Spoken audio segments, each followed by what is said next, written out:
Do you feel empty? Do you feel like a wanderer lost in a storm, searching for a home you cannot find? Do you feel a dull ache in your chest, a sense of separation, as if something vital is missing from your life? We live in a world of noise. We are constantly told to look outside ourselves for happiness. We chase success, we chase validation, and we chase love, believing that if we just run fast enough, we will finally feel complete. Yet, the faster we run, the more exhausted and lonely we become. If you are feeling lost today, stop running. Take a deep breath. There is a different way. In the next few minutes, we are going to walk a path illuminated by Jalal ad-Din Rumi, the great 13th century mystic and poet. His words are not just poetry, they are medicine for the soul. He does not offer you a map to a distant treasure. He offers you a mirror to see the treasure that has been inside you all along. Stay with us. This is not just a video, it is an invitation to come home to yourself. Part 1. The universe within you. The first lesson we must learn is to change where we look. Most of our suffering comes from a single, mistaken belief that we are small, insignificant, and separate from the world. We feel like tiny fragments tossing in a giant, indifferent ocean. We beg the world for attention. We beg for worthiness. But Rumi shakes us awake with a powerful truth. Stop acting so small. You are the universe in ecstatic motion. Think about that. You are not a helpless bystander in your own life. You contain the same energy that spins the galaxies. Why do you belittle yourself? Why do you act as if you are powerless? You have been conditioned to believe you are limited. But Rumi tells us, you are not a drop in the ocean. You are the entire ocean in a drop. This is the shift in perspective that changes everything. When you realize you are the ocean, you stop begging the stream for water. You realize that everything you need is already here. We spend our lives looking for answers in books, in gurus, in the opinions of others. We ask strangers to tell us who we are. But this is a distraction. Everything in the universe is within you. Ask all from yourself. The answers are not out there. They are in here. But to hear them, you must learn a new language. You must learn to quiet the noise of the world. We are addicted to words, to explanations, to chatter. But the deepest truths cannot be spoken. Silence is the language of God. All else is poor translation. In that silence, you will find your true nature. You will find that you are not your job, your bank account, or your social status. I am not this hair. I am not this skin. I am the soul that lives within. When you connect with that soul, you stop trying to copy others. You stop trying to fit into a mold that was never made for you. Don't be satisfied with stories, how things have gone with others. Unfold your own myth. You have your own legend to live. You have your own song to sing. Why would you want to be a cheap copy of someone else when you can be the master of your own destiny? As Rumi asks, why do you stay in prison when the door is so wide open? The door is open. Walk through it. Part 2. The alchemy of pain and transformation. But walking through that door is not always easy. Life is difficult. We face heartbreak, failure, and loss. We instinctively try to avoid pain. We numb ourselves. We run away. We build walls to protect our hearts. We think pain is the enemy. But Rumi teaches us the most profound lesson of all. Pain is not a punishment. It is an opening. The wound is the place where the light enters you. This is the alchemy of the spirit. Without the crack in the armor, the light cannot get in. Without the breaking of the seed, the tree cannot grow. Do not despise your suffering. Do not hide your scars. They are the entry points for wisdom. When you are hurting, do not run away from the feeling. The cure for pain is in the pain. You must go through it to get to the other side. You must feel it to heal it. Life will polish you, but only if you allow it. Imagine a rough stone being rubbed to become a gem. It is uncomfortable. It is abrasive. But Rumi asks, if you are irritated by every rub, how will your mirror be polished? If you run from every difficulty, you remain a rough stone. You deny yourself the chance to shine.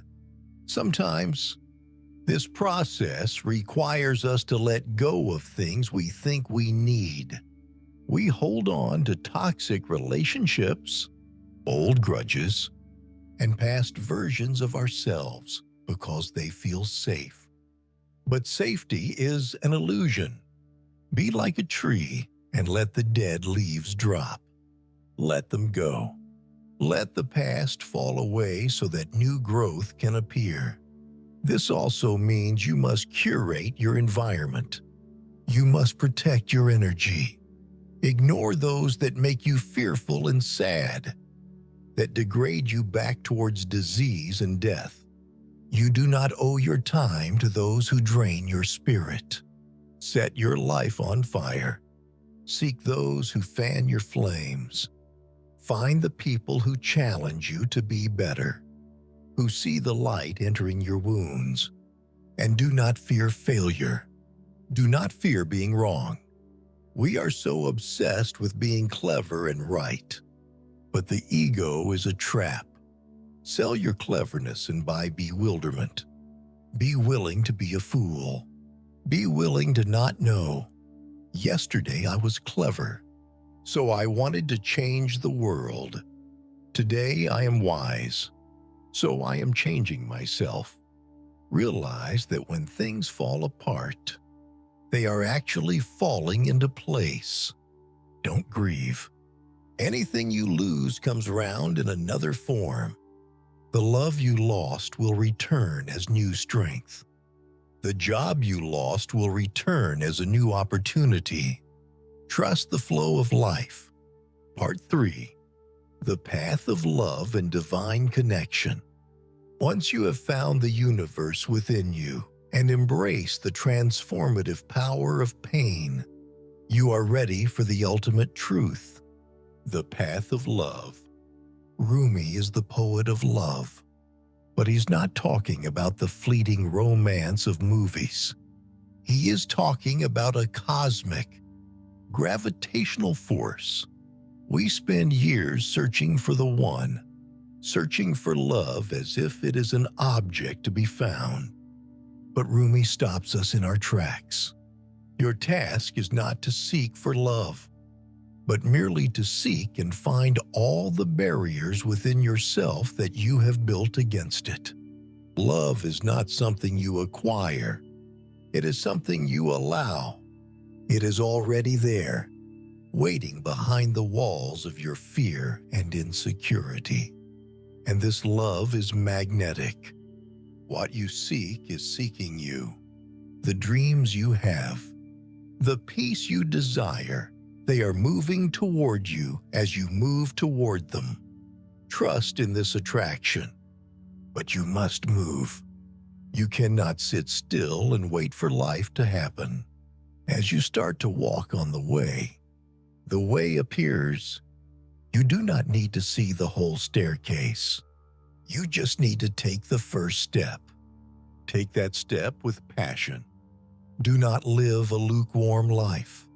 Let the beauty of what you love be what you do. When you act with love, your work becomes worship. Your life becomes art. And when you feel fear, and you will feel fear, do not let it stop you. Run from what's comfortable. Forget safety. Live where you fear to live. Growth happens in the unknown. Remember your potential.